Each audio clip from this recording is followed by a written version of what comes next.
I mentioned that you got quite a resume of acting credits here. You have a scene in one of my.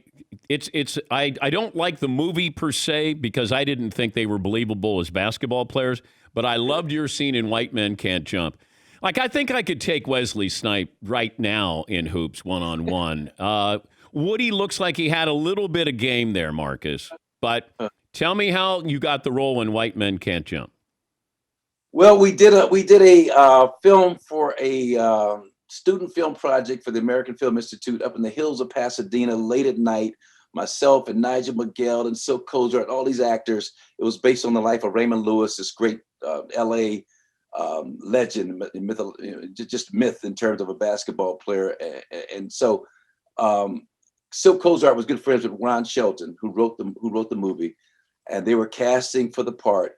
And so Silk got me the audition. Now they sent me the sides, the dialogue I had to use to read with Wesley Snipes, and I saw that there was a scene where my character pulled out a knife on Wesley Snipes, and so I'd seen a scene from a movie where this protagonist uses a razor blade, straight razor. And so my dad was a barber. I went and got one of his razors and practiced kind of opening it up and with one hand. And so when it got to that part of the scene with Wesley, I did the whole thing and chased him around the audition room. And so Ron Shelton's like, yeah, man, that's great. That's great. You got the part, but leave that friggin' blade at home next time. We got prop blades for that stuff. You're gonna kill somebody with that thing. And so I got the part like that. But the other thing, Dan, that's interesting is that character is based on a real life guy by the name of Reggie Harding. I wrote a screenplay, just finished it a couple of months ago, but just the research was fascinating. He was one of the first high school to pro guys Out of Detroit. Out of Detroit, early 60s. But I talked to Dave Bing, and Ray Scott, the coach of the year with the Pistons, was a teammate of his.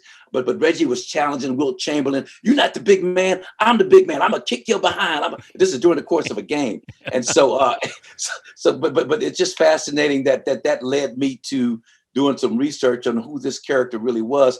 He was heroin addicted. He got shot and killed on the streets of Detroit at 30 years old. He just crossed paths with Satchel Paige, Goose Tatum, so many characters and so many great historical figures in sports. So and he comes into a convenience store. He's 7 feet tall. Yeah, exactly. And they go, Reggie. And then he makes it seem like, no, that's not me. And that's what your scene is. That's what I say. And that's the first thing. One of the first stories you would hear as an NBA player was that story. But Reggie Harding in true life had robbed that same store like 5 or 6 times. He was robbing drug houses over and over again to get money, and he'd go in with this mask on at 7 feet tall. I'm like, come on, Reggie. He's like, this ain't me. This ain't me.